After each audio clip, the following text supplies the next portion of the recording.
आजचा दिवस माझा एवढा भंगार गेला, एवढा भंगार गेला, तुम्हाला काय सांगू, किती भंगार गेला. म्हटलं जाऊ दे, मग आता व्हिडिओ बनवा, व्हिडिओतच तुम्हाला सांगावं का मी किती बेकार दिवस घालवला आजचा म्हणून. सर्वात पहिली बेकार गोष्ट म्हणजे दिवस निघाल्याबरोबर माझ्या घरी आले पाहुणे. माझ्या दातही घासाचेच होते, डोळे उघडले, उठल्या खाटीचेच माझ्या घरी पाहुणे आले. पाहुणे येणं दिमाग खराब केला. मग त्याला चहा पाणी दिलं, नाश्ता दिला. मग म्हणलं जाऊ दे, आता लई दिवसानं आले बा म्हणलं हे पाहुणे म्हणलं, तर मग आता करावं म्हणलं याच्यासाठी शरबत म्हणलं. काहून का उठेच नाही, गोष्टी 2 घंटे झाले, 3 घंटे झाले, गोष्टी. म्हणलं मग आता याच्यासाठी शरबत करावं म्हणलं. तर निंबू पाहायला गेली फ्रीजमध्येच, निंबू नव्हतं. मग मी म्हणलं जाऊ दे, आता कच्च्या आंब्याचंच याच्यासाठी पण्यासारखं करावं बा म्हणलं. तर कच्चे आंबे पिकून गेले ते टबमध्ये, फ्रीजमध्ये. मग मी म्हणलं आता जाऊ दे म्हणलं, मग जे पिकलेले दुसरे आंबे होते त्याचं म्हणलं दूध टाकून मँगो शेकच करावं म्हणलं. मग मी मँगो शेक करायसाठी मँगोले चांगले बारीक बारीक कापले, साखर टाकली, त्याच्यात पाणी टाकलं, बर्फ टाकला, दूध टाकलं आणि मिक्सरले फिरवून घेतलं. 3-4 लोकांसाठी मँगो शेक तयार केला. मग आता द्यावं कोणत्या ग्लासात बा म्हणलं, रेग्युलर ग्लासात देण्यापेक्षा आपल्या घरी हे अल्लादीनचे चिराग ग्लास आहे तर त्याच्यातच द्यावं बा म्हणलं. म्हणून मी गेली डब्बा पाहिले बाई रॅकमध्ये. कायचं रॅकमधला डब्बा बंदा उंदरायनं कुतरून खाऊन घेतला होता. आणि बाई एक ग्लास पडता वाचला, म्हणजे एक ग्लास शहीद होता वाचला म्हणलं माझ्या घरातला. मग मी म्हणलं अल्लादीनचा चिराग होय तर सुदे ठेवावं बा म्हणलं येईल म्हणलं. मग तेवढ्यापुरते मग मला टेन्शनच आलं, काहून का हे ग्लास बसन एवढी कोणतीच रॅक नाही आहे माझ्या घरी. आणि यायले खोक्यातून काढलं, जागा नसल्यामुळे ठेवायला हे शहीद होणार एक म्हणून म्या टेन्शनच आलं. मी म्हणलं आता ह्या ग्लासायले आपण व्यवस्थित कसं ठेवावं गड्या, लय विचार केला. मग जे होते ते ग्लास घेतले 3-4 आणि धुवून टाकले आणि त्या पाहुणे त्याच्यात मँगो शेक नेऊन दिला. पण डोक्यात माझ्या विचार तेच चालू होता. मँगो शेक पेले आणि पाहुणे निघाले. जसे काही मँगो शेकसाठीच थांबले होते का हे पोट्टी आता मँगो शेक करा ना, मग पिऊन मग जाऊ. तर बाई मग का केलं, लय विचार केला, घरातले सर्व कामं आटपून घेतले, माझी ड्युटी करून आली. आणि मग म्या खोका पाहिला. मॅ म्हणलं हे असंच जर ठेवलं तर एखाद्या दिवशी घाईघुई आपल्याच हातानं ग्लास शहीद होते. मग ग्लास एकटाचे लय महाग घेतलेले आहेत, हे शहीद झाले तर मन लय दुकान बा म्हणलं आपलं. आणि त्याच्यातल्या 5तला एक जरी गेला, 6तला एक जरी गेला आणि 5 राहिले तर तेहीच आपल्याला बरं नाही वाटत बा म्हणलं. म्हणून मी याचा इंतजाम लावावंच म्हणलं. म्हणून लय विचार केला. मग म्हणलं जाऊ दे, हे खोक्यात होतं तर खोक्यातच ठेवा. मग याच्या मापाचा खोका लय शोधला इकडं तिकडं.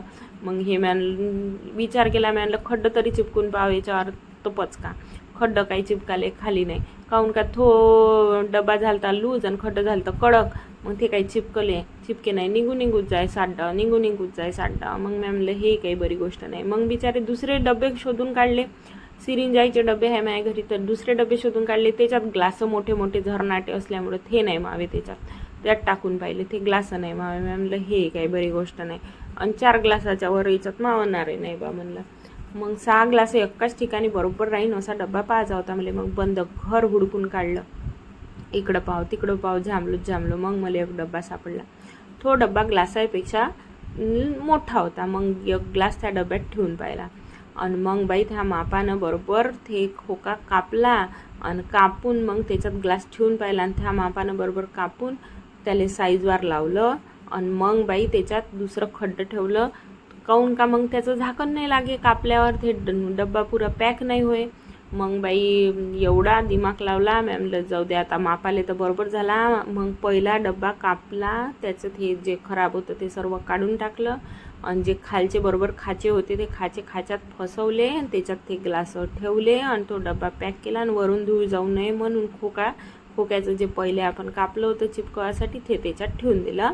आणि असा बाई मी डब्बा साजरा केला. आता तो यूट्यूबच्या तुम्हाला ह्या व्हिडिओमध्ये दिसतच असन. आणि तो त्या साजऱ्या डब्यात मी सर्व ग्लास ठेवले, हाय म्हणलं आणि डब्बा ठेवून दिला. एवढी खुशी झाली का तुम्हाला काय सांगू.